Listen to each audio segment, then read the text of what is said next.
text tonight comes from Psalm 116, verses 1 and 2, and then going down to verses 12 through 19. I love the Lord because he hears my voice and my prayer for mercy. Because he bends down to listen, I will pray as long as I have breath. What can I offer the Lord for all he has done for me? I will lift up the cup of salvation and praise the Lord's name for saving me. I will keep my promises to the Lord in the presence of all his people. The Lord cares deeply when his loved ones die. O Lord, I am your servant. Yes, I am your servant, born into your household. You have freed me from my chains. I will offer you a sacrifice of thanksgiving and call on the name of the Lord. I will fulfill my vows to the Lord in the presence of all his people, in the house of the Lord, in the heart of Jerusalem. Praise the Lord. The word of God for the people of God.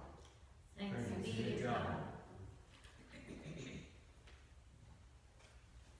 We come to this passage on this night when we remember Jesus' last hours with his followers.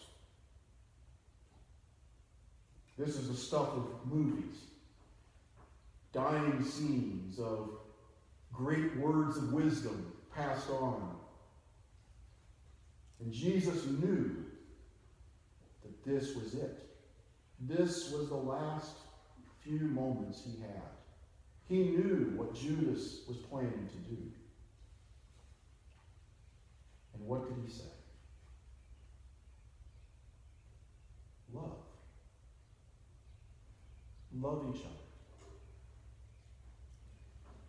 Love one another just the way I've loved you, just the way God loves you. You see, that's the story of the Scriptures. The story from the moment of creation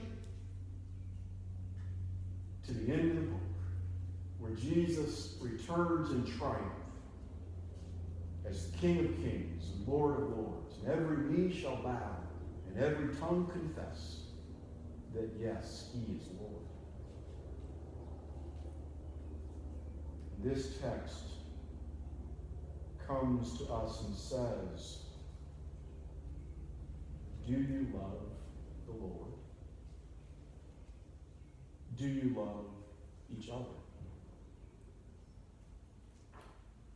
I love the Lord is how this psalm begins. This is not just a declaration of joy, of thanksgiving. It is in fact a declaration of loyalty. It is a statement of faith and obedience. Isn't that how Jesus phrased it? If you love me, obey my commands. And this is my commandment to you, the new commandment I give to you. Love one another as I have loved you. Now at that moment, the disciples could have pictured in their mind the prior 3 years, the times when Jesus showed his care and his compassion, but really Jesus was speaking prophetically as well. Love each other the way I'm going to show you in just a few hours how I really love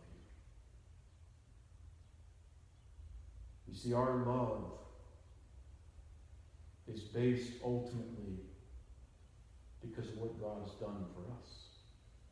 We love God because he first loved us.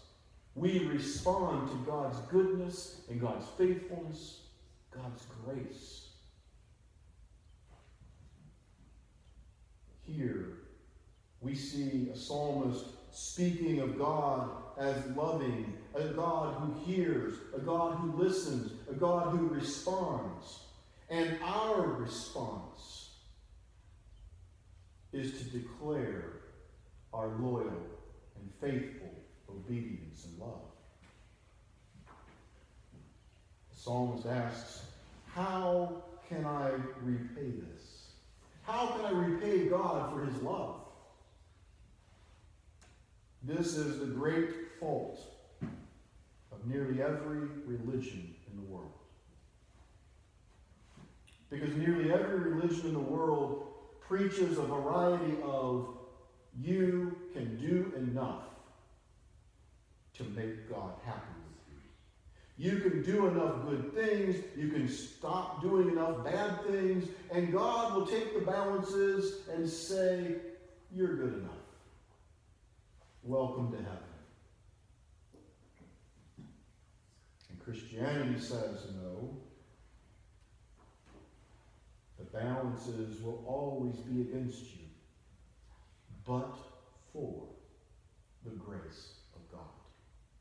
But for the redemption that is offered as a gift that can never be earned, that can never be what you are owed. It's not grace if it's earned. So we can only acknowledge. We can only say, God, you are the source of my salvation. You, God, are the source of all that is good. You, God, are the source of grace in my life, the source of love in my life, and I can never repay you. All I can do is declare publicly what you've done for me. It's not me, God. It's you. When people think that you're being good, all you can do is say, no, it's only by the grace of God. It's only through his love and his mercy and his changing me to become like him that I have anything in my life.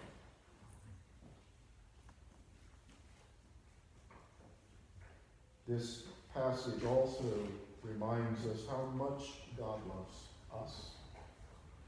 How much God loves those who love him.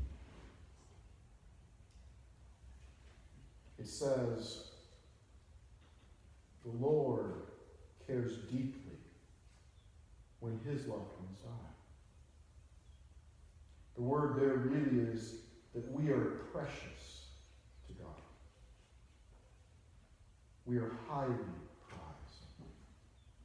We are something that is rare and of great value. And we die in his care and in his plan.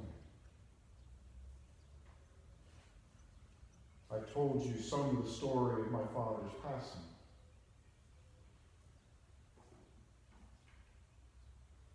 "20 years ago, right about this time of the year, is when I knew my father was dying. The word wasn't confirmed until May, but in my spirit I knew. And I watched my father live with God. Yes, his life was slowly dwindling away here. Yes, his body was wasting away. Yes, he was in pain. But as his life dwindled here, you could see the true life in him growing and growing and growing.